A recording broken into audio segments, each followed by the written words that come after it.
Hello,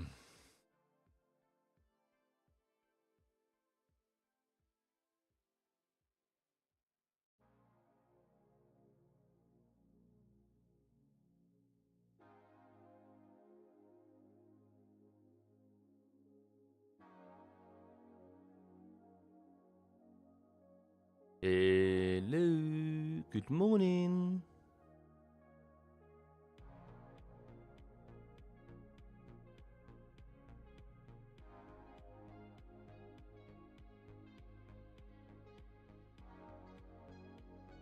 Oh, good morning, everyone.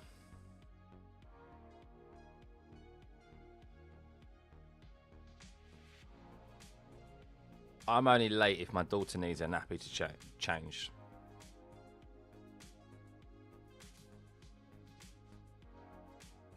Thanks, Tin, for reminding me that it's at a reasonable time of the day for this sprint race. Oh, my goodness, man. It is too early. It is too early. 2:30 in the morning. 3 a.m. sprint race. A 3 a.m. sprint race. Who thought that was a good idea? My body clock is absolutely in shatters. Right, it's been shattered right now. It's been shattered. Oh, we have green light, pit exit open for drivers to make their way round to their grid slots. Harry, you're so happy the way things are going as a Merc fan. Fair enough, fair enough. Yeah, of course, you can support whichever driver you want to and whichever team. You're in totally within your right to do so. And look, they've smashed it, haven't they? Absolutely smashed it. It's just a bit of a shame for us as fans that I guess I say more, not necessarily neutrals, but fans of other teams and everything as well. But the championship at the moment isn't just closer, but we'll see. How am I feeling, Jarvis? I'm very tired right now. I'm very tired. I tried to keep. The problem is that I tried to stay awake as long as I could during the day. I had to go to sleep as soon as I couldn't keep my eyes open after the day job had finished.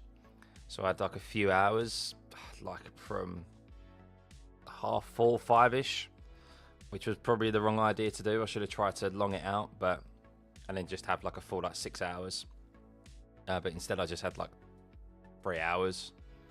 So yeah. I'm alright though. I'm alright. You know, I'll get over it. Couple of coffees. It's one of the reasons I'm up half an hour beforehand as well. I can fit 2 coffees in. But I hope everyone's good.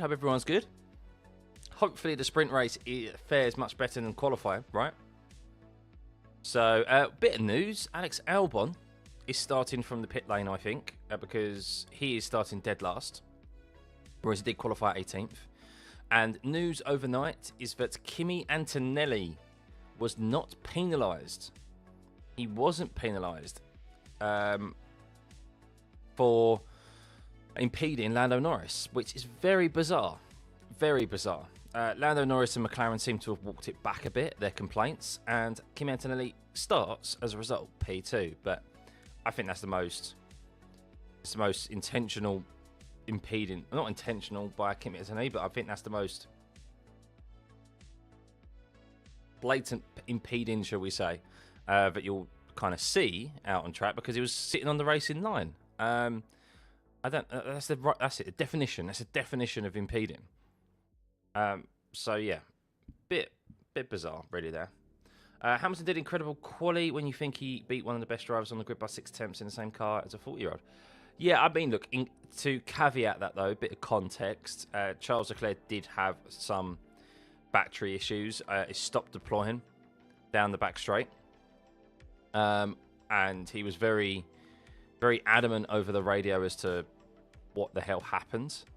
So Charles could have got ahead of Hamilton. I don't know if he would have done, but he definitely would have got close, and he definitely would have got ahead of Oscar Piastri. So that's kind of the issue we've got at the moment, really, and that's why it's going to be difficult with like driver ratings, and I am going to delay issuing my driver ratings out because we don't know what is truly we don't know what is driver performance, and we don't know what's car performance at the moment.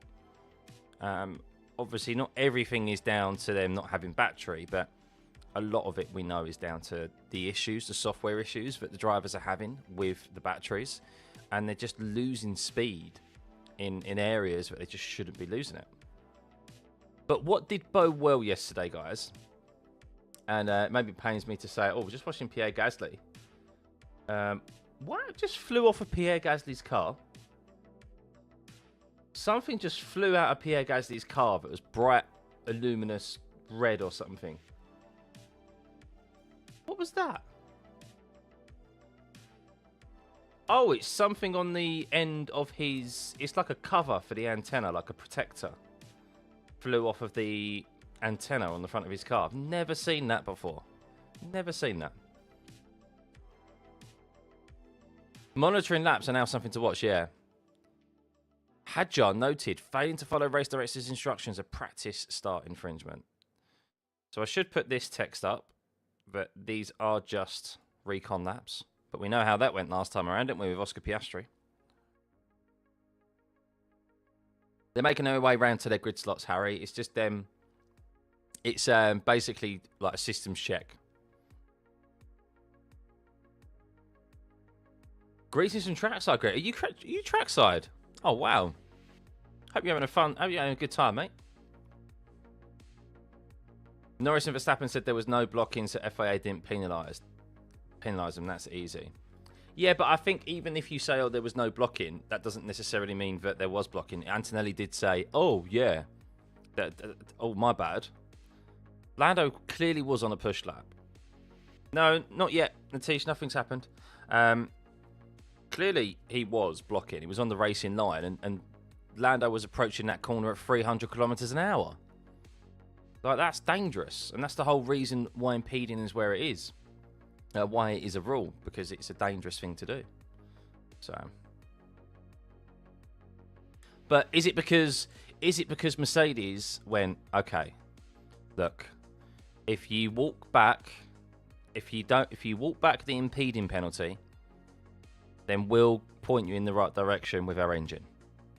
Maybe something like that happened. Lando said he was on a push warm-up lap. So at the time he goes, I was on a push lap from the cockpit. And then afterwards, in the FIA documentation, he says, I was on a push warm-up lap. No, it's either or. You're either on a push lap or you're either on a warm-up lap. It's not a push warm-up lap. Like, come on. Approaching the first corner at over 300 kilometers an hour is not a push warm-up lap, is it? That's a push lap. Like, you're on a timed lap. So, yeah. What McLaren going to update some software and reduce weight? I imagine they will. And look, I was going to say this. So there was an interesting graphic yesterday about where the McLaren lost all its time. And, well, basically, it's lost all of its time in the back straight. The McLaren is looking good in the tight, twisty sections, in the corners, similar to Ferrari. However, they are losing speed with the power output, the battery output, compared to the Mercedes. So, yeah, hopefully. I mean, look, I have more faith. As much as I have hope for Ferrari, you do have, or at least I have more faith that McLaren will be able to figure out that engine and be able to challenge Mercedes, because they've got that engine in the back of their car, and that's what you'd be looking at as a McLaren fan, and especially the McLaren staff member, team member, that, okay, we have got the fastest engine on the grid. Look what Mercedes can do with it. If we can just figure that out, then we've got a great platform to already build upon. We can catch up to them. And I think that where everyone at the start of the season, and I'm hoping it is still the case, where we thought Ferrari be challenging Mercedes, but there's still obviously clearly a 6/10 gap that they need to close down. 2/10 a sector, I think, is really what they said overall. But here, it seems like all of that time is pretty much lost down the back straight. Yeah, it does seem that McLaren could turn that around and catch up and be the ones to maybe eventually challenge Mercedes and not Ferrari. I hope it's all three of them. I hope it's at least the two of them, McLaren and Ferrari. Of course, Red Bull, they say so Red Bull said yesterday that it's not their powertrain that's the issue at the moment. It is purely chassis and aerodynamics. So yeah, that's at least a positive, I guess, for Red Bull. I mean, it's not, because they're starting at 8th and 10th, but at least they know it's not a powertrain issue. That would be more of a bigger concern, considering this is an engine formula, isn't it, really, this year? So, but it does show that you can't neglect your aerodynamic package and your chassis, and you need to ensure that ultimately your car can corner, because otherwise you'll be starting 8th and 10th. I mean, they've got Gasly and Behrman splitting them. And if Williams are 30 kg overweight, then does it not matter if they have the best engine or not? No, it doesn't. But the thing is that by being 30 kilograms overweight, that's easy performance to gain. Because, okay, if we shed 30 kilograms, we're going to make up probably like 6 tenths. Half a second, probably. Do we know who the FIA stewards are this weekend? I haven't seen the documentation, Els, no. Because Mercedes is fast, they'll have P1 and P2 today. I think that's the most likely scenario, to be honest with you. However, I would say, if they start off the line again with no battery, which is what happened in Australia, then that could definitely leave them susceptible down into turn 1. Lando Norris, do not underestimate the launch that Lando Norris can get. If anyone saw the onboards last week, Lando Norris got as good of a start as Lewis Hamilton, who started alongside him. And Lando actually only didn't swoop around Lando got boxed in by Lewis. So clever car positioning, but Lando got boxed in and had an equally good start as the Ferraris. So while Mercedes obviously seems to be a weakness of theirs, at least from what we've seen thus far in testing and Australia, McLaren seem to have got on top of their start procedure pretty early. So keep an eye on Norris maybe leading into turn 1. However, with the whole overtake, I mean, this is the thing. However, with the advantage that they have, with how efficient they are with the battery, we are hoping today, just like we saw in Australia, that it is possible to stay on the back of a faster car and challenge the Mercedes in race trim. So,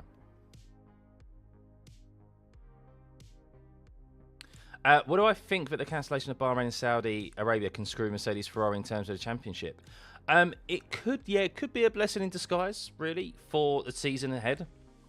We can give the teams an additional 4 weeks now, because it'll be a 4-week gap between, or I think it's even 5 weeks. I think it's technically 4 weeks without no racing. Then on the 5th week, we head to Miami. So it's technically like kind of 4.5 weeks with no racing, no action out on track, and it could give the teams all important time to develop their car. We will see, and we don't know. I still think there is going to definitely be some changes after this weekend heading into Suzuka. At minimum, there 100% will be some changes to the regulations of how the power unit works and the battery, and how it the split between now and that race in Miami. 100%. So yeah, F1 could be in a different place when it comes to Miami. It is at the moment, Tony, but it's still early days. I've watched F1 long enough now, and you should know as well that, look, there's a very long way to go in the season. We were all saying at the start of last season that it was just going to be the McLarens and be boring, and look how that ended up turning out. So, hey TC, good to see you. I thought I saw a graphic of Lando's reaction time at the start in the Aussie was like a 10th faster than the rest of the grid. He was very quick. So, greetings, SV, from the Caribbean. Nice. Mercedes might be favourite, but looking out for some Hamilton magic. Yeah, maybe. I mean, also you've got to remember that there's now 2 less races. 2 less races that potentially, it's a big potentially, that Mercedes have an advantage over the rest of the field, because that's now 2 less races that they'll be able to score points with a supposed dominant car, or dominant engine, until the new test comes in for the compression ratio and that. How accurate that will be, I don't know. I'm still not confident in that FIA test. I think the test is probably at too lower a temperature, and it's probably not sufficient, and Mercedes can cleverly bypass it, or will bypass it because it needs to be held at a higher operating temperature. So that's why I think there's probably more. You've probably better off putting more faith and stock into McLaren figuring things out and challenging Mercedes because they have the same power unit, than on a test hampering Mercedes' chances. That's my personal opinion. Morning, Taco. Good to see you, mate. Well, it's morning for me, evening for you. How long are these regs lasting, Wonk? So they're supposed to last for the next 3 years. However, I could imagine that there'll be some dramatic changes to the engine regs for next season. I think there'll be some tweaks, for sure. Aston Martin probably pleased to have 2 races cancelled. Yeah, probably. Can the races be moved to other places? So that was the discussion, Tash, and I thought that's what would happen as well. Or at least they'd be rescheduled for later on in the year. And I don't think that's the case. I think F1 came out and said that pretty early on, that they wouldn't be moving them to other race circuits. It'd either be held at Bahrain or Saudi. Because, well, one, the amount of money that they pay like 50 million or something for the opportunity to host those races to Formula One. So there's probably something in their contract that says that they can't move them elsewhere. But they said their main reasoning was that the logistics side of things, it's too short notice for other tracks to accommodate F1 turning up. So, which is a shame. Because it feels like the season's just going to have got started, and then we're already into a break that will be as long, if not longer, than the summer break. Because I think the summer break now is only 3 weeks, isn't it? It's not even that long anymore. It's not even a full month. So this will be a full month's break before at the start of the season, which of course is out of everyone's control because of the situation in the Middle East right now. So no, obviously everyone would love for it to go ahead, and ultimately, while I don't talk politics, the only thing I will just say is that look, racing is secondary to obviously people's lives. So it's all about making sure everyone's safe, and of course, hope everyone stays safe in that region, if because we do have some viewership from over there as well. So, but all cars are so bad on their tyres, so much front left gradients, maybe Lewis might have a chance. Yeah, I still think that there will be. I mean, definitely tyre management is going to be key here this weekend. I think that's what we've seen already from just FP1. So that bodes well for the race tomorrow. I wouldn't say it's so much going to be an issue here. In the sprint race, I'd be surprised if it is an issue, because there's never normally a pit stop, obviously, in a sprint race. They should be able to take the medium tyres long, but I don't know. I still think that the Mercedes will have. I mean, it's not Mercedes. Everyone is saying, of course, understandably, that the Mercedes advantage is with their power and their power unit, because it is. But they still equally have a very good chassis and a very good aerodynamic package as well. So. When is Lewis's contract ending? I believe he has another year on his contract, so he has till 2027 with the option for an extra year. Zhao, do I think the Mario Kart from Ferrari and the Mario Kart start from Ferrari can be an advantage on sprint races because sprint races are shorter? Yeah, 100% it can be. And I think sprint races are going to be a lot more interesting. At least I hope they are. Because you think we had kind of our own sprint race at the start of the Australian Grand Prix in Melbourne. So, yeah, that was what 12, 13, 14 laps or so until the VSC came out, and it's a shame the VSC came out when it did, really, because it neutralised the race. Or obviously Ferrari neutralised the race, shall we say, by not pitting at least one of their cars. But yeah, I think the sprint race could be entertaining. So. Good afternoon, David. Oh, nice afternoon. It's 2:45 in the morning. 2:45 in the morning. Disgusting. Absolutely disgusting.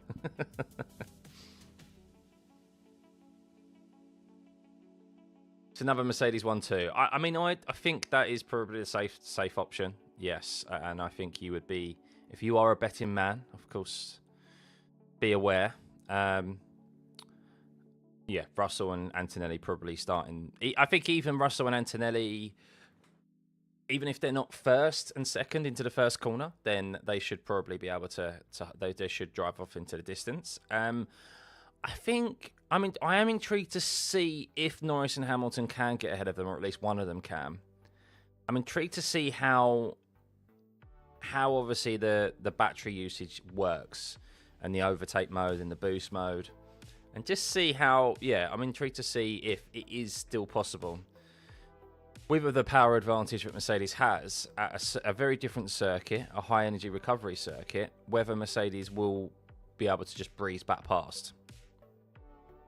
So, Sakir and Jeddah really cancelled. Yeah, so F1 haven't officially announced it yet. I imagine they're probably going to wait until Monday. But every, I think, reputable journalist that I've seen, Sky Sports are reported on it as well, that they are set to be cancelled. So, which is understandable, massively understandable. As I said yesterday, all you have to do is switch on the news to see that it's just not going to go ahead for the safety of everyone involved. So I think in Bahrain, where the drivers stay and where all the journalists and everyone associated with F1 stays, has been massively affected. So. Oh, so nice to see you. Do I see Antonelli getting a GP win before summer break? Yeah, I think so. Yeah, I think Antonelli's definitely going to win. I think what we saw yesterday as well is that gap to Russell would have been a lot closer. I didn't get to see a replay of Antonelli's last sector because, well, I don't know if anyone noticed, Sky Sports F1 or Formula 1, they were showing the onboard of George's pole lap and they refused to show the back straight. I didn't get to see sector 3 at all. So F1 doing a lot of censoring at the moment of the F1 product. And yeah, I didn't get to see Antonelli's comparison. Maybe I can see it now, actually, on YouTube. But I think, I'm going to presume he had a lock-up in the last corner or something because he was slightly ahead of George. He was slightly ahead of him, I think, or neck and neck. It would have been a lot closer. So, let me check. Is there a... Don't think there's a comparison lap yet, is there? And they normally do like a ghost lap, don't they? But I'm not sure if they've done that.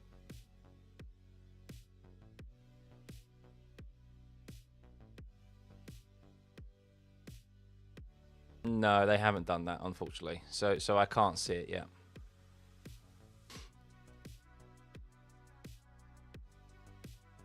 Censoring just shows they know there's an issue with the current regs, yeah. I also listened to this... I don't know, did anyone else pick up on this yesterday? So, I watched back... Has anyone watched back the sprint quali highlights on Formula 1's main YouTube channel?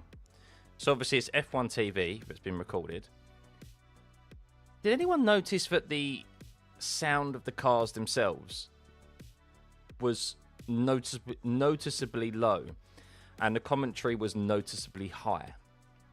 So they're even going so much as to, like, censor the sound from outboard shots. I don't know if that was just me. I don't know if that was just, like, lower sounds, higher volume commentary. Yeah, I'm not mad, right? I'm not mad.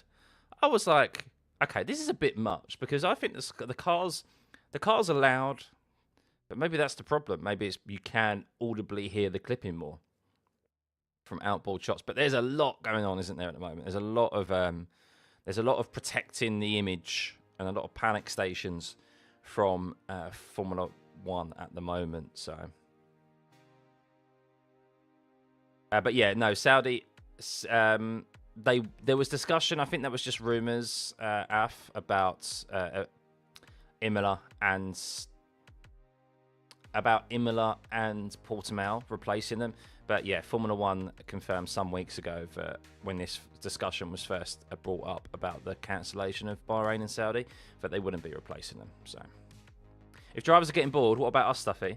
Well, drivers are getting bored. Look, we'll still do our best to try and find excitement in the sport, and there is still that. And look, there still could be an interesting championship battle on our hands. Let's have a look at the championship predictions right now. And the thing is that it's a very long season. That's the one thing I would say. And I think that there will be some changes made that will reduce the amount of impact of clipping and make it more like the F1 that we know.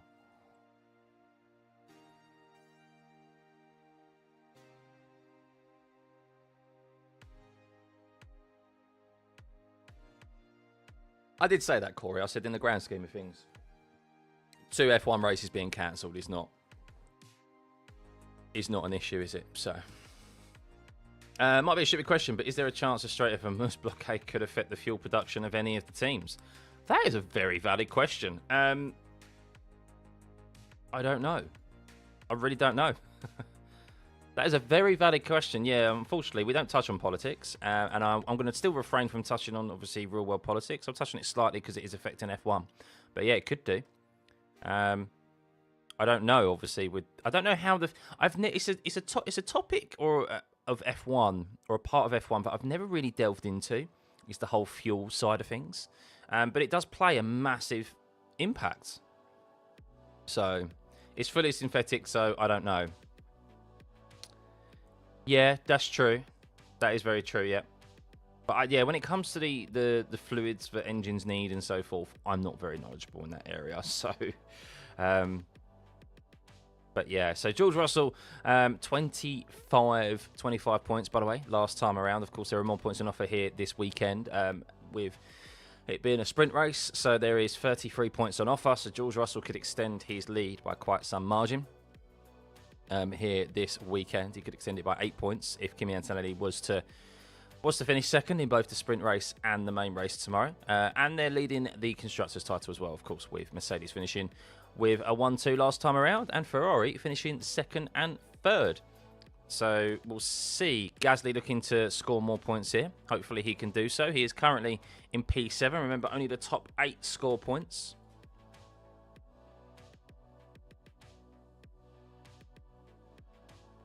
What races could Merck struggle at, or are they going to clean sweep this season? I wouldn't go so far as to say struggle, but I think the performance gap will be closed at shorter circuits where the battery deployment is less of a focus.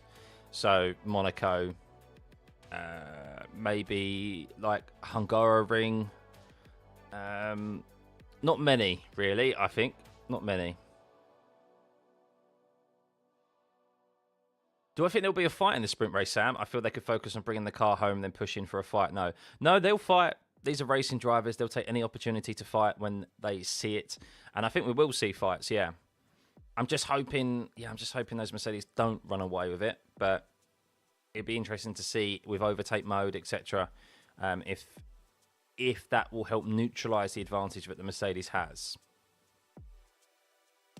Do I think this season will be like 23 or back to 2014, 26 era? I'm really hoping not. But I've said it before. I don't mind if one driver wins races over and over again, as long as there's a battle for it. Like, genuinely. Like, it's a real shame that Australia, the battle ended after the VSC. A real shame, because I think that could have gone on for a lot longer. But what we want is a close championship. So yeah, okay. Maybe I don't want every single driver. Maybe I don't want the same driver to win every single race. But I don't have an issue with a driver winning every single championship, I guess, is more pertinent. Because as long as it's a close fight, that's my main thing. So here we go. Tyres. Tyre blankets off, and as expected, the majority of the field is on the medium compound tyre. They're on used tyres as well, because the medium is a tyre that will be used for the race tomorrow. And some hard compound tyres there. Isaac Hadjar's on the softs. And the only thing I can think of is that Isaac Hadjar is being used as a bit of a guinea pig here to gather some data. Because that soft compound tyre is not going to last the duration of a sprint race. Not with the way that Red Bull's chewing into its tyres. So no changes to the setup can be... no changes to the setup can be made because they're in Parc Fermé right now. So, yeah, I'm worried about Hadjar's chances in this sprint race. He might get off to a good launch, but that's going to be tricky, that one. I think he may get eaten alive by the Haas's, and he'll fall through the field just because the degradation will be so high. I mean, people will be keeping a very keen eye up and down the grid. The teams will be absolutely loving the fact that Lawson, Sainz and Alonso, maybe not Alonso, but at least Lawson there is starting on a hard compound tyre, because that will be some very, very good information and data for the teams for the race tomorrow. because normally we don't get to see that hard compound tyre until the race. Even the mediums will not last due to excess graining. There's definitely going to be some management. There's definitely going to be some management, for sure. And that could make things interesting in this sprint race as well. Didn't watch FP1, Agent. What did Ferrari struggle with? Power. Pretty much. Pretty much power.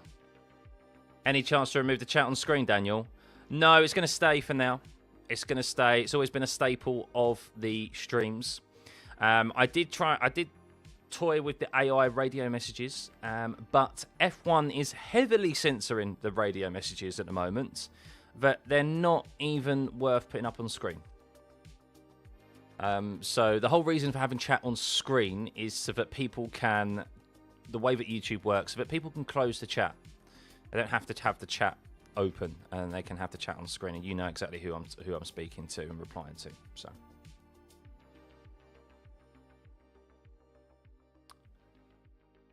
Heads up, this isn't our year, Sid, yeah. What is the rule on tyre changes on sprints? I don't think they have to be different. That's a very good question, actually. So you can make a change.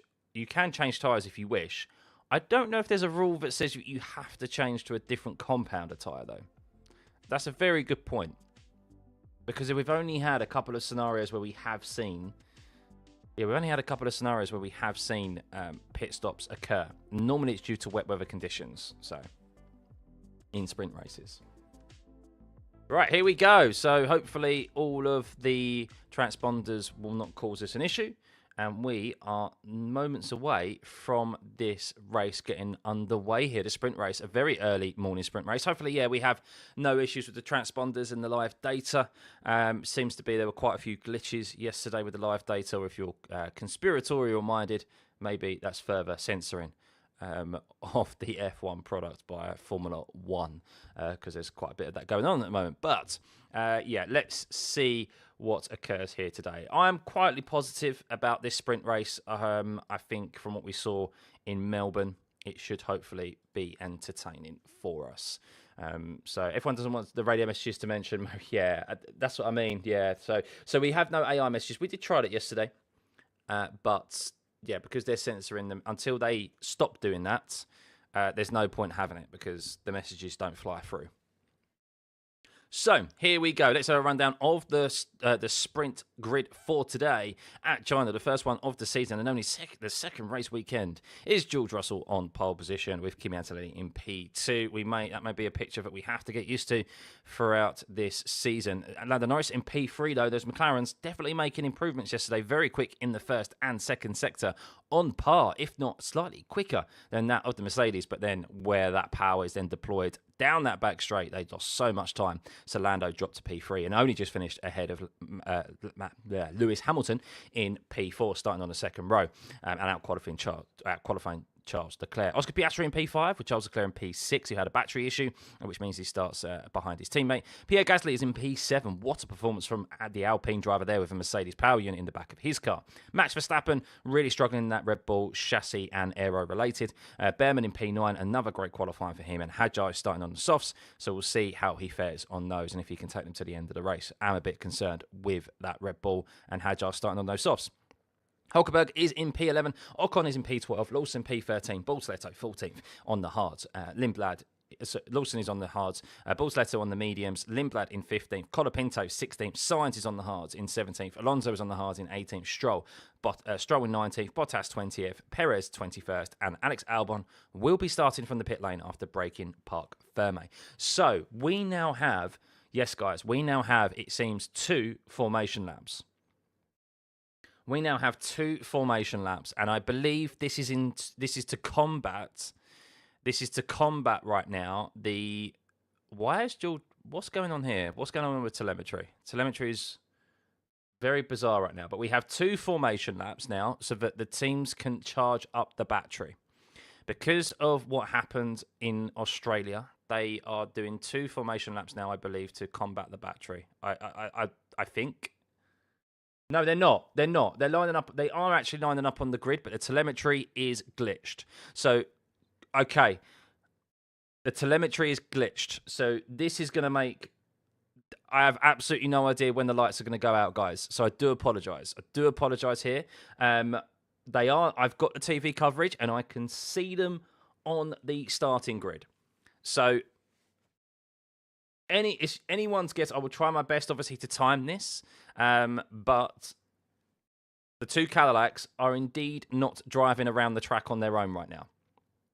So it is still one formation lap. It was green light. Away we go. Here we go. Who knows who's in first place? Because we won't know until they get round to turn 1 because the telemetry is completely glitched. But it seems that Lando Norris has got ahead of Kimi Antonelli, who's dropped all the way down to P8. Lando Norris up into P2. Lewis Hamilton up into P2. And Lando Norris is P3 with George Russell still holding on to the lead. For the second week in a row, Kimi Antonelli has dropped multiple positions at the start of this race with Charles Leclerc up into P4. Oscar Piastri is up into P5.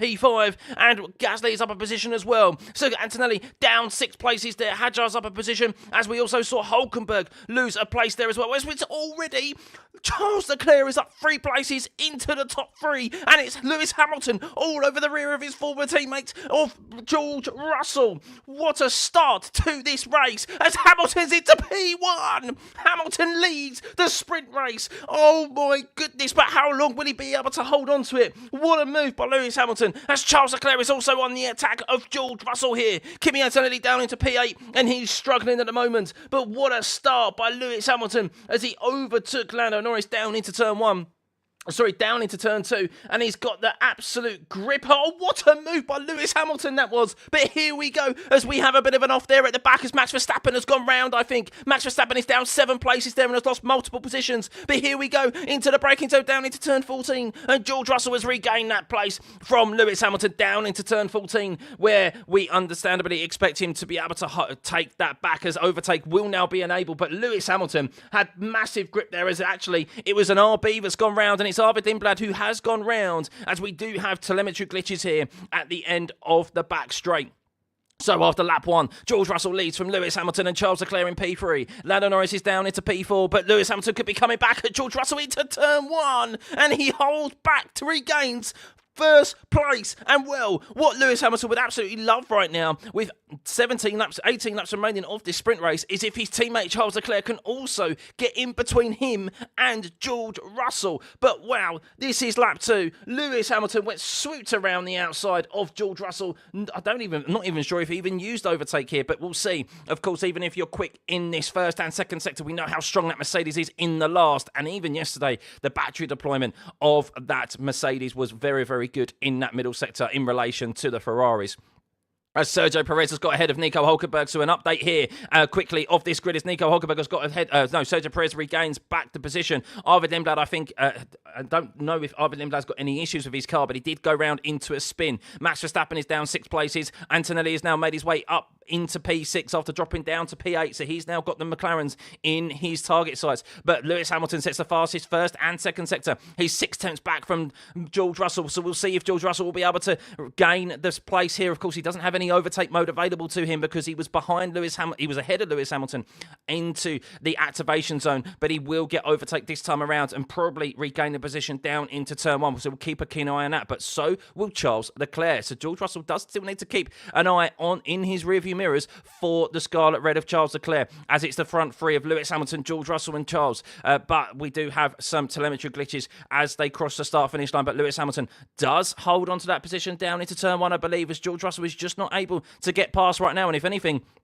it's Charles Leclerc and George Russell going side by side into turn 1. Look how close they are. They're neck and neck as they make their way through for turns 1, 2 and 3. Great race in here. And this, yes, of course, we know that there's battery deployment issues at play, but actually there is defensive driving occurring here, attacking driving, and this is what we want to see. The front 3, they may be completely outpaced when it comes to a single lap, but it seems that race day is going to be different this season, at least what we've seen thus far. So Lewis Hamilton leads from George Russell, Charles Leclerc in P3. Lando Norris is P4, catching this front 3 as well, by you can see they're gaining as he has Oscar Piastri and Kimi Antonelli in his wake right now. So it could be that this is a top 6 very quickly, and the field spread isn't that large right now. We are only 3 laps into this race, so it could increase as Charles Leclerc does the fastest middle sector of anyone. But let's have a look at this back straight now. Will George Russell, is this where he'll be able to now overtake Lewis Hamilton? He's half a second back on Lewis, but of course he needs to be careful and ensure that he doesn't leave himself susceptible to an overtake by Charles Leclerc. But George Russell comfortably gets ahead of Lewis Hamilton down into turn 1 of the braking zone. But I think Lewis Hamilton's maybe coming back at him. No, he isn't. So Lewis Hamilton has to cede that position to George Russell when he now has Charles Leclerc behind him. How fighty will Charles Leclerc get on Lewis Hamilton? Surely teamwork has got to be at play here. But let's see if Lewis can now regain the position back from George down into turn 1 as he did just a few laps ago after losing it. He's looking at... oh, bless me. He's looking at it and he's gone for it again as Lewis Hamilton regains that position down into turn 1. Lewis Hamilton regaining that position down into turn 1 as Lando Norris under attack from his teammates and Kimi Antonelli as George Russell just has to concede that position and has to be careful. He can't be too defensive because he'll just leave the door wide open for Charles Leclerc to walk through. So interesting racing here, interesting strategies going on. And while, of course, it is swapping of positions, this is for the race lead. And I know we have our criticisms of this sport right now, but ultimately, I cannot remember a time when we had battles for the lead like this on such a consistent basis of the early part of the season. So there is a positive to that, at least. But let's have a run through the grid, shall we? And before they get onto this back straight, Lewis Hamilton is first, George Russell second, Charles Leclerc third. Lando Norris is 1.8 seconds back from that front three, with Oscar Piastri in P5 and Kimi Antonelli down 4 places into P6. Ollie Behrman is P7, ahead of Isaac Hadjar, who's on the soft compound tyres. Gasly is 9th, Lawson is 10th, Ocon is 11th, Bortoletto 12th, and Max Verstappen is down 5 places into P13. Poor start to this race for Max Verstappen. But here we go again, down this back straight here. And I don't think, because Russell maybe used overtake last time around on that lap, he doesn't have enough available to... Well, no, actually, he doesn't have overtake this time around because he was leading ahead of Hamilton this lap. And he might not have the battery to use as well. Of course, that overtake mode does utilise more battery. As Kimi Antonelli has now got ahead of Oscar Piastri there, down into turn 16, into the last corner of this race. Into the last corner of this lap, Antonelli got ahead and has now split the two McLarens as George Russell now gets ahead of Lewis Hamilton, but actually they're side by side as they make their way through turn 2, and Lewis Hamilton regains the lead from George Russell. Side by side action there from the two former Mercedes teammates, and great racing between these two. Unbelievable here. So yes, while there's battery in play, there's still proper wheel-to-wheel action on the limit of the grip through turn 1 in particular. And Lewis Hamilton holds off George Russell, and Charles Leclerc is just trying to stay close with these two and find an opportunity to capitalise on George Russell being out of position. All the while, this is allowing that... Well, no, actually, that gap to Lando Norris has increased somewhat. It's 2.3 seconds now. They're not fighting hard enough for the front three to allow Norris and that to catch. And Kimi Antonelli lost that position to Oscar Piastri down into turn 1. So while he gained it, as Lewis Hamilton... Kimi Antonelli almost stalled off of the start line. Lewis Hamilton, brilliant reactions to get around Kimi Antonelli. Lando Norris left the door wide open for Lewis down into turn 1, and he had to cede the position. So, unbelievable start from Lewis Hamilton over the Mercedes once again. So, those Ferraris definitely do have an advantage. But out on track right now, George Russell is still fighting Lewis Hamilton as he's just got ahead of him down into turn 14, the last corner, as Charles Leclerc is on the rear of his teammate as well. But Lewis Hamilton, we've seen this happen multiple times already this lap, as we are on the 6th lap of this 19-lap sprint race. Is he going to be able to come back at George Russell down into turn 1? I'm not so sure if he'll be able to here, as we have slight glitches in the first sector when it comes to the telemetry. So no, Lewis Hamilton not able to get past George Russell again into turn 1, and this will be the first time, I think, where George Russell will have clean air ahead of him in this second sector. So we'll see if he'll be able to pull a gap out on Lewis Hamilton, or whether Lewis will be able to come back at George down into turn 14. Remember, he'll have overtake mode available, which will give him an additional amount, as these three are racing really close right now. These three are racing really close right now. And I'll tell you what, Charles Leclerc actually poked his nose at Lewis down into turn 2 there. So Charles needs to be careful that he doesn't take off his front wing. So really, really good racing at the start here. Lando Norris now starting to gain a bit on the front three, but just still not able to catch up to George Russell, Hamilton and Leclerc. But keep an eye on that gap. Currently 9 tenths to George Russell. Is this now the time where George Russell will just pull away from Lewis Hamilton? You can see nearly a full second. It is over a second now. George Russell's starting to put the afterburners on, and we'll see if he's going to be able to gain back on him. It could be Lewis Hamilton susceptible to an overtake from his teammate here, as Kimi Antonelli is looking to try and overtake Oscar Piastri as well, as there's a bit of a gap forming between the two McLaren teammates. So Lewis Hamilton not able. That's been a good lap for George. That's been a good lap for George Russell. He's been able to gain track position into turn 1, and Oscar Piastri and Kimi Antonelli switching positions there. But Antonelli will be susceptible to the overtake again down into turn 1. But Lewis Hamilton has now lost 1.2 seconds to George Russell in that lap alone, and he will not have overtake mode available, I believe. So a real shame here. George Russell is now, it's for him to drive off into the distance, and I think we could see a battle maybe between Lewis Hamilton and Charles Leclerc, of course, to be careful all the while not bringing McLaren into it, as Lando is 1.8 seconds behind Charles Leclerc. Just done his best lap of the race, a couple of attempts quicker with a 37.3 compared to Charles Leclerc's 37.5. But moving down the field, you can see that Antonelli was able to hold on to that position of P5, so he'll now have Lando Norris. And there's a 10-second time penalty. Oh, it's a 10-second time penalty for Kimi Antonelli for causing a collision. Where did that come from? Kimi Antonelli has got a 10-second time penalty. That has caught me off guard. Where did that happen? As I'm watching a replay of the race start, as Max Verstappen fell completely through the field and had a terrible race start. But watching the replay of Kimi Antonelli of where this collision occurred, it was down into turn 6, and oh my god, Kimi just ploughed into the side of Isaac Hadjar, took damage to his front wing, damaged the side of Isaac Hadjar's car. And to be fair, they're both doing a pretty decent job, as Charles Leclerc is looking to overtake potentially Lewis Hamilton down into turn 13. He thinks better of it, as Kimi is looking to overtake Lando Norris, but he has a 10-second time penalty for causing a collision with Isaac Hadjar, as Hadjar is actually faring not too bad.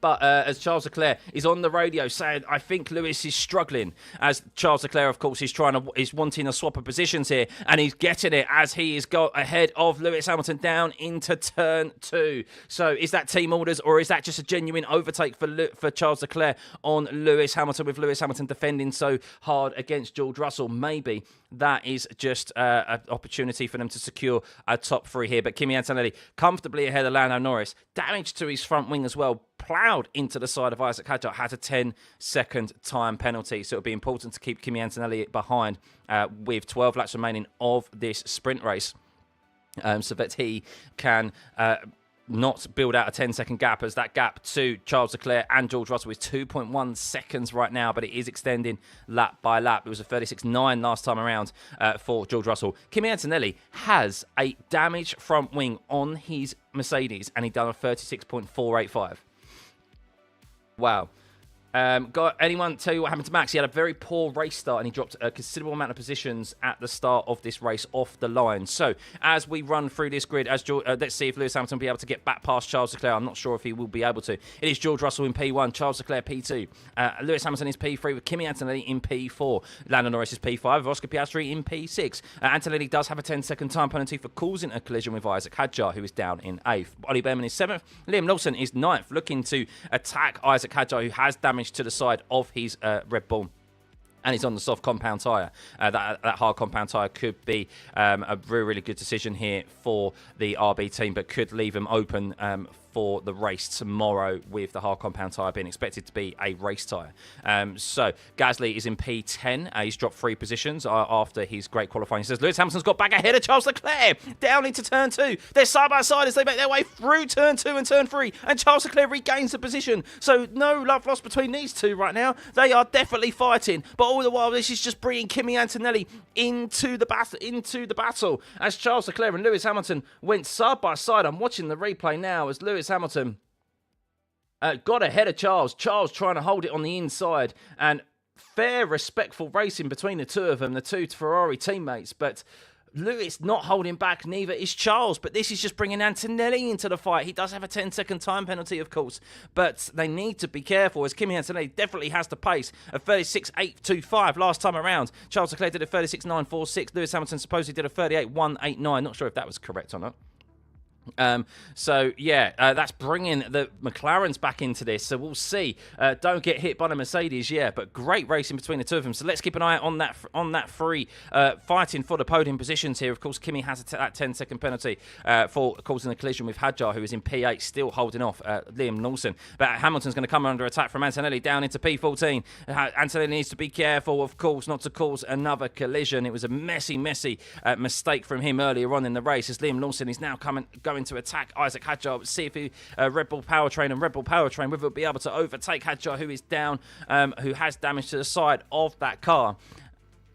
But Hamilton, is Hamilton going to be overtaken by Kimi Antonelli? He is. Kimi Antonelli is looking for a move, but he backs off a little bit. Kimi Antonelli there, he didn't think about going for a late move, trying to maintain the grip through turn 2, and well, George Russell, while he's driving away here, there is a battle for the last podium positions as Leclerc and Hamilton fighting for a couple of laps is bringing Antonelli, Norris and Piastri into the picture. Liam Lawson did indeed get past Isaac Hadjar there down into turn 14, so he's now up into P8 and will have his sights set on Ollie Bearman as he's on the hard compound tyre. As Antonelli still all over the rear wing of Lewis Hamilton. It's probably only a matter of time, but Lewis Hamilton could still secure a podium here in this sprint race. Moving down the grid, you can see that battle for the midfield. You can see that Ollie Bearman has a train of 6 cars behind him, with Liam Lawson in 8th, Hadjar in 9th, Gasly in 10th, Ocon 11th, Bortoletto 12th, Verstappen down 5 places in 13th after almost stalling off at the start line and dropping multiple positions at the start of this race. He has regained a couple. Colapinto is up 2 places into P14. Sainz is up 2 places into P15. Hulkenberg, another big loser here at the start of this race, down in 16th. Albon up 5 places after starting from the pit lane, is in 17th. Alonso 18th, Stroll 19th, Bottas 20th, Perez 21st, and Lindblad did get into a spin earlier on in the race, maybe with Hulkenberg, and that is why he is down in dead last. So, Lewis Hamilton now, he has got the overtake mode available. You can see there he's within 1 second of the activation zone as he crossed the detection line of overtake mode on Charles Leclerc. So that may help him here, or maybe it won't, because Kimi Antonelli is all under the rear wing of Lewis Hamilton. You can see 2.5 temps as they make their way down into turn 1. And Liam Lawson does indeed dispatch Ollie Bearman on that hard compound tyre. So working very well at the moment with 9 laps remaining here. Liam Lawson finds himself up 6 places into P7. Great drive thus far from him, and a great strategy call by the RB team to put him on the hard compound tyre, because the tyres are taking hurt round here. And yes, indeed, Natish, Lewis' tyre is going to fall off. I'm not sure if it's going to fall off, but it's definitely taken more hurt. It's definitely taken more hurt than what Charles Leclerc has had. Charles Leclerc was able to just sit behind the front two of Hamilton and Russell when they were battling it out, and evidently that's helped his tyres somewhat more. So Hamilton looking to keep Antonelli behind, and just needs to do this for as long as he possibly can. I think it's understandable that this is inevitable that Antonelli will get past Hamilton. But with a 10-second time penalty, and with Charles Leclerc still up ahead of him as well, there is undoubtedly an opportunity for Hamilton and Ferrari to finish in 2nd and 3rd here in the sprint race. But that gap to George Russell, comfortably, he is doing 36s at the moment. Here we go. Kimi Antonelli and Lewis Hamilton. We can see how much of an advantage that the Mercedes power unit has. It was a 6 temps advantage down that back straight yesterday over the rest of the field. I'm not sure if Kimi Antonelli is going to go for that move down into turn 14. I think he's being very cautious right now, Kimi Antonelli. But Kimi has got ahead of Lewis Hamilton down into turn 14 there. Slight delay in the data, as we have discovered here, especially with that race start. And Kimi Antonelli has gained that position. But will he be able to hold on to it? Or will Lewis Hamilton be able to come back at him, as we saw numerous times at the start of this race with George Russell? And it was a comfortable overtake for Kimi Antonelli on Lewis Hamilton. Not much fight there from Lewis. Nothing that he could really do with that Ferrari power unit being down on power. So Gabriel Bortoletto's got ahead of Esteban Ocon. It's getting fighty and punchy in the midfield here. That's going to allow Max Verstappen an opportunity to get involved in that race there. But it is, of course, as Max Verstappen has indeed got 2 places down into turn 1. Oh, my goodness. Great overtake there. Double overtake from Max Verstappen in the Red Bull powertrain to get past Esteban Ocon and Gabriel Bortoletto down into turn 1. What a move from the Dutchman. Not going his way. It's not been a good race for him, and it's not going his way. But he is still a racer at heart, as Lindblad has been told to retire the car, unfortunately. Lindblad, with that contact earlier in the race, has been told to retire the car, which is a shame for him after he went round in a spin, as Gasly now dispatches Isaac Hadjar, as the two Red Bull cars are in 10th and 11th, and as it stands, aren't going to be scoring any points in this sprint race, with only the top 8 to score points in sprint races, if you remember. So, Lewis Hamilton losing a bit of time to Kimi Antonelli now, and Antonelli is already on the back of Charles Leclerc. This is obscene, the amount of pace that Antonelli has in that Mercedes. Where is that damage on that Mercedes? I'm trying to see where that damage actually occurred from, where that damage actually is on that front wing of Kimi Antonelli. Either these front wings are built like tanks, or it was wheel on the side, or it was wheel into the side of his... Maybe I completely missed where the contact occurred, but Kimi Antonelli has a 10-second time penalty, and I guess the question will be is whether he can build up that gap over Lewis Hamilton, who is 1 second behind, and I don't think he will be able to. George Russell is only 4.6 seconds ahead of Charles Leclerc. Whether he could build that sort of gap if he wanted to between now and the end of the race, we will see. But Kimi Antonelli, I think Lewis Hamilton has definitely killed a bit more of his tyres. Of course, different age of tyres here available for drivers to start on because they don't want to use a brand new set for this sprint race when the medium is going to be a tyre that is of use for the race tomorrow. Nico Hulkenberg is falling through the field here, by the way. Nico Hulkenberg, big issues for him, as I think he's had contact maybe, as there's a yellow in the first sector. Is there debris out on circuit? Don't know what's going on with Valtteri Bottas, by the way, as well. He's 72 seconds behind the lead. But there's a yellow flag down into... slow mode for Valtteri Bottas. There we go. They told Valtteri just to box, but he's not. He has box now. So Valtteri has box. So issue for Valtteri Bottas, a shame for him. But there's a yellow down into turn 1. I imagine there's debris out on circuit. Stop the car, Hulkenberg has been told. We have an issue. And Nico Hulkenberg, there we go. So issues with the telemetry. Nico Hulkenberg is actually pulled off straight in line at the end of turn 1. So he's basically here. And then we have a full safety car. Oh, dear me. George managing the pace, yep, for sure. They aren't shooting off the track, by the way, guys. They are just making their way down the start-finish straight. Telemetry issues today, unfortunately. But we will have a bunch up at the field. This will be our first full safety car restart of the season. And, well, we have seen... Oh, pit stops. Yeah, actually, no, you're right. It could be pit stops. It is pit stops. Yes, drivers are making pit stops. They are making pit stops. As Antonelli, by the way, did get ahead of Charles Leclerc. But what has happened in the pits? Let's see what has happened in the pits. Is Antonelli falling through the field here because has Antonelli had a slow stop? Oh, he's serving his 10-second time penalty. Apologies. Antonelli is serving his 10-second time penalty. Apologies. Normally, I'm so used to it being added at the end of the race and us not having it's Charles Leclerc with a double stack. Lewis Hamilton's lost the position to Lando Norris.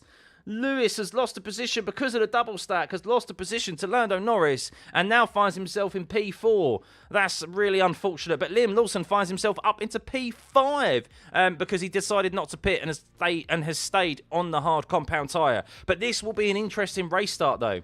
This will be an interesting race start because we will have this safety car.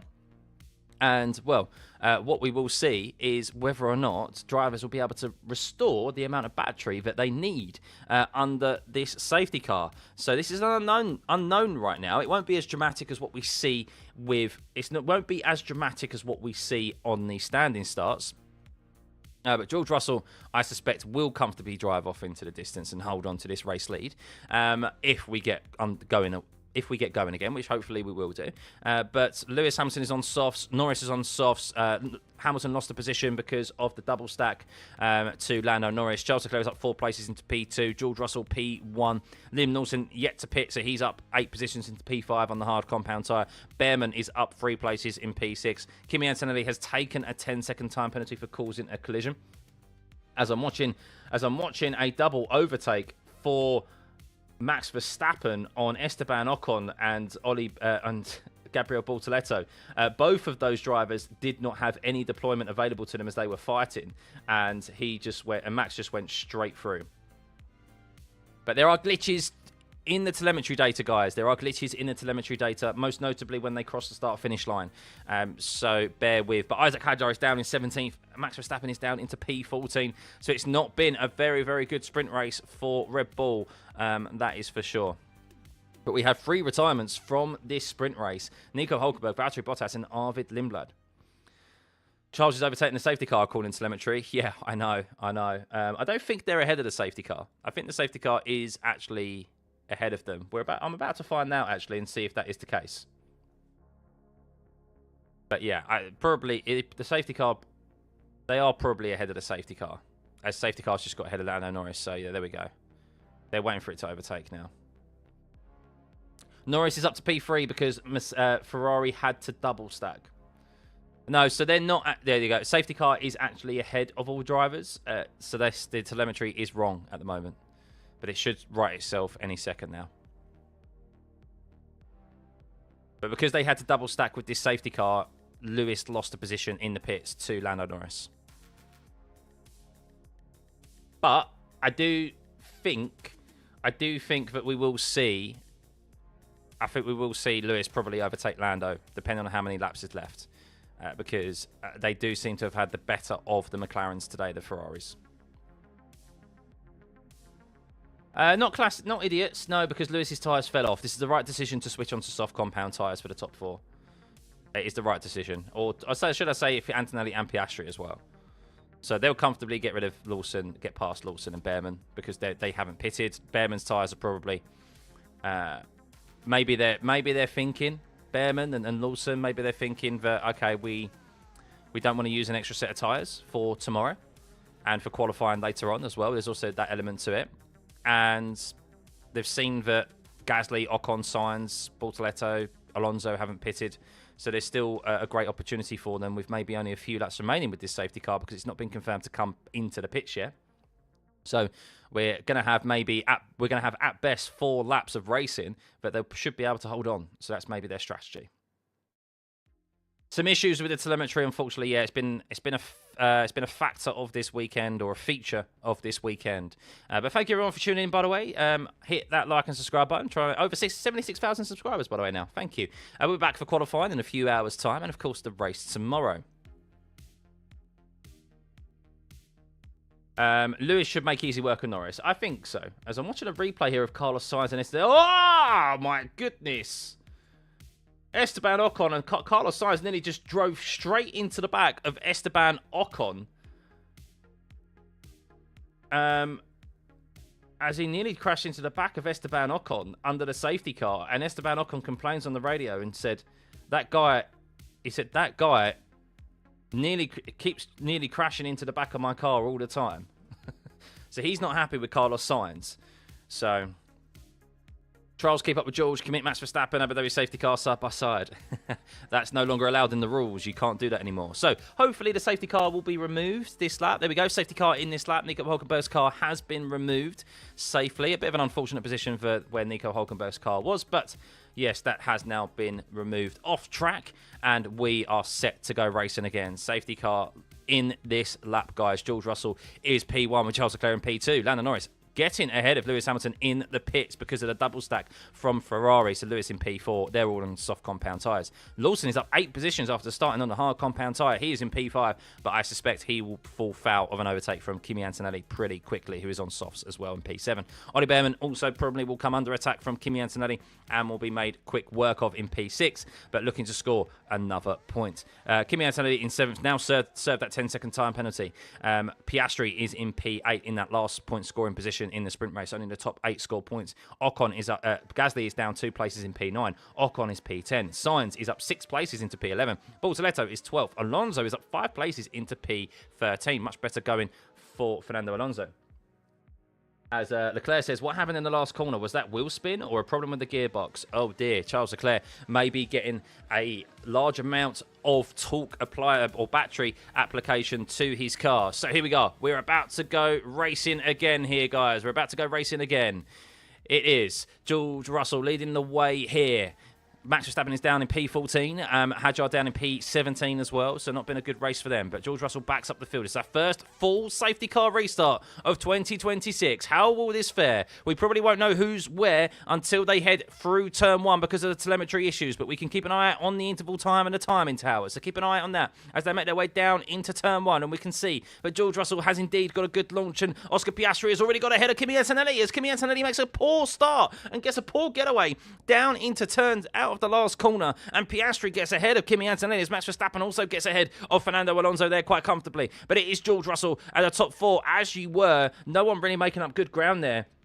And it was only Lewis Hamilton who had a bit of a twitch on the rear out of the last corner. It was only Lewis Hamilton who's really been able to stay on top of the car. It's a great safety car restart from George Russell. He's caught Charles Leclerc napping as Lewis Hamilton is looking to attack Lando Norris. And I'll tell you what, Liam Lawson was also looking to attack Lewis Hamilton down into turn 1. But Oscar Piastri, fastest first sector there of the race, got ahead of Kimi Antonelli. And, well, Kimi Antonelli is now in the last point scoring position as Colapinto gets ahead of Fernando Alonso, who is now starting to fall through the field as Piastri makes quick work of Ollie Bearman. I thought it'd be Kimi Antonelli making quick work of the drivers ahead, but no, it's actually Oscar Piastri. So Oscar Piastri on the attack, and he'll have Liam Neeson sit on his sights, who's 1.3 seconds behind Lewis Hamilton now. But Lando Norris losing ground on Charles Leclerc. So let's see how Lewis Hamilton fares here. Could he get an overtake on Lando Norris? He does have overtake available as well, whereas I'm not sure if Lando Norris does. Here we go down the back straight. Oscar Piastri in turn making a move on Liam Lawson. The straight line mode activated. Overtake maybe being used, and no, as Kimi Antonelli gets ahead of Ollie Bearman down into turn 14 as there's a safety car infringement between Piastri and Antonelli, and I did think that maybe Piastri got ahead of Kimi Antonelli down into across the start finish line. I don't know whether Kimi Antonelli had a genuine issue there, but Lewis Hamilton looking to overtake Lando Norris down into turn 1. Is he going to be able to do it? They're side by side, and he is. Lewis Hamilton gets ahead of Lando Norris down into turn 1, and Lewis is now in front of Lando, holds on to that position and is already 6 attempts ahead of Lando out of the first sector. But looking back at the safety car infringement of Oscar Piastri, I guess the safety car infringement will depend on whether or not Kimi Antonelli lost control of the car out of the last corner. There's only so much that you can do really in a safe manner, as Kimi Antonelli now gets ahead of Liam Lawson, will have his sights set on Oscar Piastri. But Antonelli losing important ground on these race start procedures. He lost multiple positions at the start of Australia. He lost multiple positions here at the start of the sprint race, and he's lost a position to Oscar Piastri on this safety car restart as well. But it may be given back to him. I'm not sure. There's a 5-second time penalty for a safety car infringement for Sergio Perez. Not that it matters because he's down in 19th in that Cadillac. But George Russell is potentially being closed down upon by Charles Leclerc. Now, we do not know the age of tyre that George Russell is on, but Charles Leclerc, these two fought it out in Australia, and Charles Leclerc has got within that 1 second of George Russell, but there is only one more lap left. We're on the penultimate lap of this race, as it is George Russell leading from Charles Leclerc and Lewis Hamilton, who I think will be the order as they make their way across the line and potentially across the finish line, as Kimi Antonelli now gets ahead of Oscar Piastri, and the pace difference of that Mercedes compared to the McLaren with that same engine in the back of the car is absolutely stark right now. But Verstappen up into P10. He's made some good ground, but is he going to fall? I don't know if he's going to be able to catch Ollie Bearman, and he's going to fall probably 1 position short as he's going to dispatch Esteban Ocon of those point scoring positions, as Verstappen does indeed get ahead of Esteban Ocon into turn 1. So he might just run out of laps here to score a single solitary point.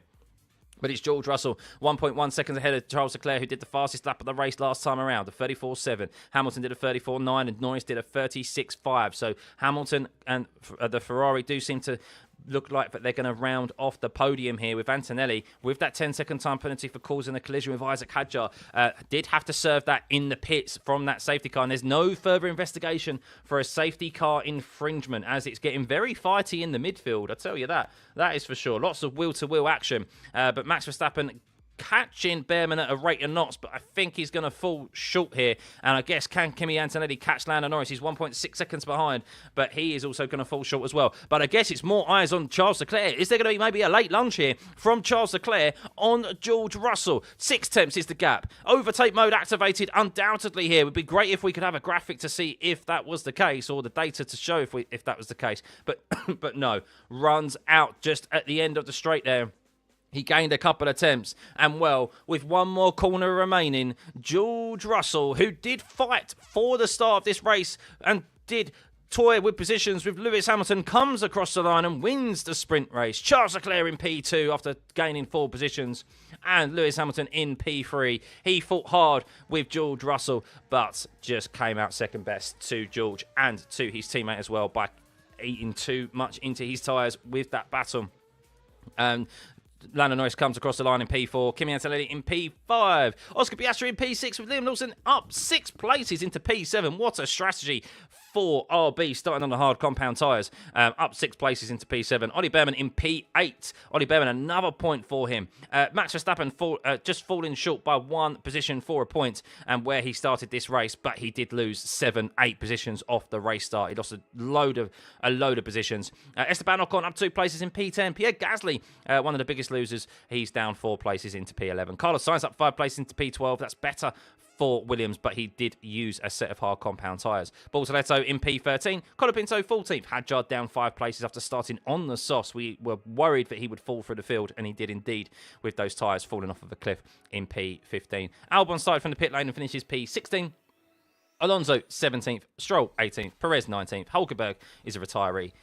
Bottas a retiree, and Lindblad a retiree. And that is the end of the sprint race. And let's have a look at your championship standings after that sprint race. You can see George Russell extends his points tally to 4 points over his teammate in P2, as Antonelli only scores 4 points. Charles Leclerc is level on points with Kimi Antonelli now on 22. Lewis Hamilton a further 4 points back in P18. But of course, they're not thinking about P2. They're thinking about the lead. And at the moment, George Russell, he's 100% record for pole position and race conversion.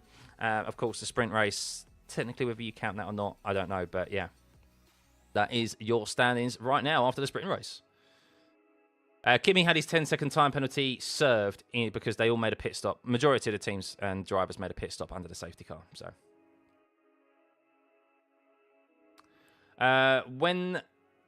but yeah, I mean, look, there is the race start again. Ferrari absolutely nailed. They're so quick. They're all over the back of pole position after the first corner.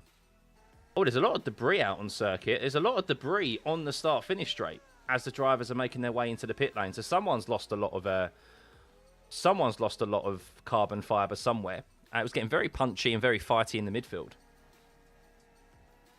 I personally don't think the Mercedes engine is the key. It's the Mercedes chassis that makes the winning difference. I disagree. I think when you've got such an advantage on your battery deployment and top speed, and you're able to manage that top speed, and your super clipping is not as dramatic as the rest of the field, that is a massive advantage. That is a massive advantage. But I think we did okay there, guys. I think we did okay considering we didn't even get to see... I didn't even see them line up on the grid. The telemetry on the proper Fritz here today. But I think we did a good job and we got through it. So hopefully it was all reasonable for you, and you could make sense of what was going on.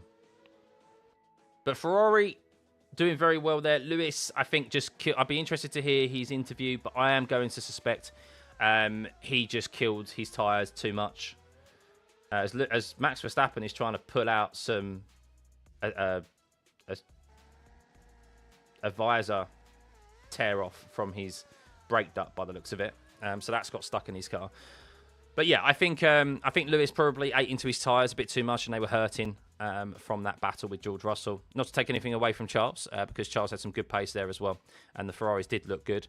But George Russell, once he gets into clean air, and once the offset, I guess, of the battery deployment has been neutralised, he's able to drive off and utilise the pace of that Mercedes and just manage the race from the front. Yeah, I think Lewis probably... I was wondering whether Charles would be able to capitalise on George Russell, and he was waiting for that.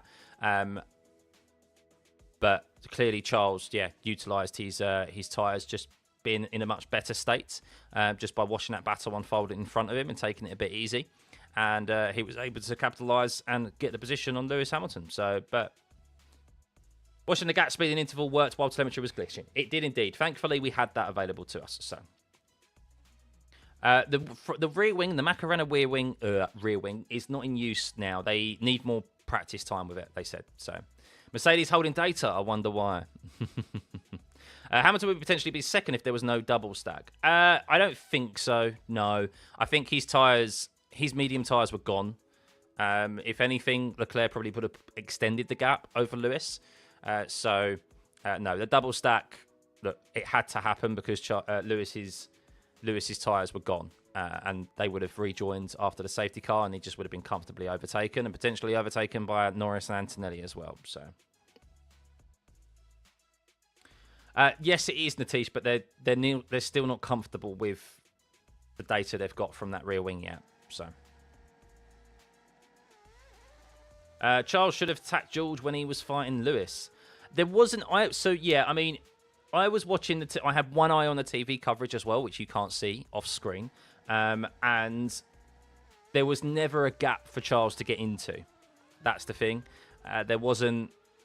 They didn't really run out wide. They did go wheel to wheel a little bit, Lewis and George, but there was never a gap. There was never a real opportunity for Charles to slot into. So undoubtedly he would have done if it presented itself, but there never was, unfortunately. So. Really want to see the battery info. I do too, to be fair. I really want to see the battery info. But there was actually some really good wheel-to-wheel racing there, and that's because of this track. This track is brilliant for it. So yes, of course, you had the battery, and I know people are going to call it arbitrary. We'll have a look at the championship update in a second. We did look at it just a moment ago. Because, obviously, we know this is going to be a theme of this year, where that there's going to be, obviously, a bit of yo-yoing for position as one driver has more battery deployment than the other. But what this circuit allows is, and the nature of the first sector in particular, the first couple of corners, is that there is proper wheel-to-wheel action. And that's what we saw there. We saw George Russell and Lewis Hamilton actually go wheel-to-wheel, and Charles as well. And it was about not just the battery, it was about the car positioning.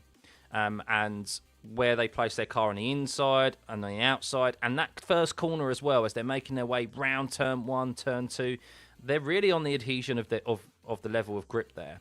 Like they are on the limit. There was little twitches.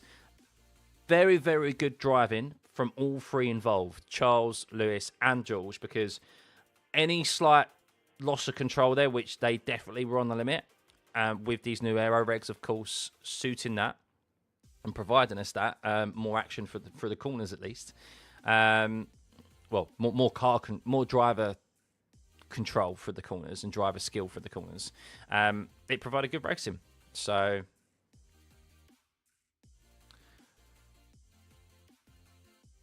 McLaren got the engine close to Australia practice, isn't it? So compared to Mercedes, they're not fully ready and aren't utilised the full potential of the engine. Yes, exactly, Fretterson. I have faith that McLaren will get on top of it and figure it out.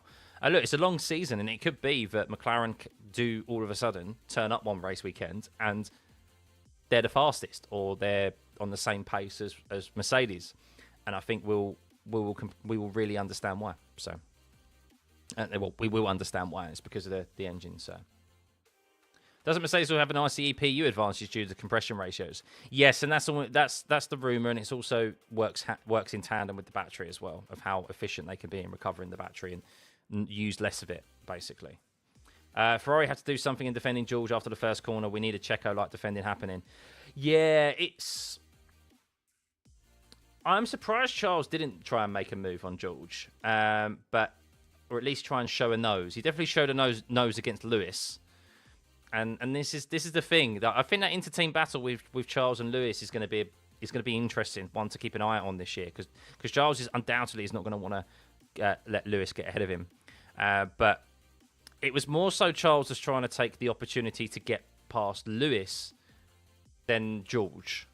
But it was interesting to see the top three for as close as they were for so long. But yeah, once that Mercedes gets ahead, it's of course different strategies on options for tomorrow. I think there is a way to combat. There is definitely going to have to be some teamwork to try and hold that Mercedes behind for sure, because you can only really hold it behind for a certain period of time, by the looks of it. So Charles complaining about Lewis racing him and losing time. Yeah, Charles did get on the radio and complain straight away. Lewis is struggling with his tyres, which was basically let me through.